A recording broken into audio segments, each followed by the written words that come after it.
I want to ask you যে সবাই না মনে করে তুমি অনেক moody. Is that true or how much truth is there? বলো।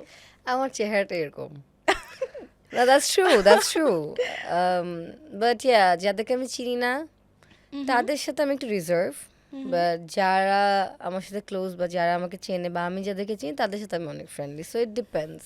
So are you an ambivert তাইলে ওই দিক থেকে? I think so, yeah. আমি পুরাপুরি হচ্ছে I am not an extroverted person, but No. আমার সাথে যারা ক্লোজ বা যারা আমার অনেক কাছের মানুষ তাদের সাথে আমি একটু মন খুলে মিশি আর কি, দ্যাটস ইট। বাট যাদেরকে আমি চিনি না জানি না আসলে তাদের সাথে আমি ওপেন আপ করতে আমার অনেক টাইম লাগে, আমার মানুষের সাথে ওপেন আপ করতে টাইম লাগে, So দ্যাটস ট্রু। তুমি বলবা তোমার ফেসটাই মুডি। আমার ফেসটা আসলেই মুডি। অনেকে মুডি মানে অনেকে মনে করে আমি অনেক rude. I don't think I'm rude. Yeah. Maybe I'm moody, but I'm not a rude person. Okay, guys, যদি কেউ মনে করে থাকেন that she is rude, she is not rude. As per her conversation, she has a moody face. That's it.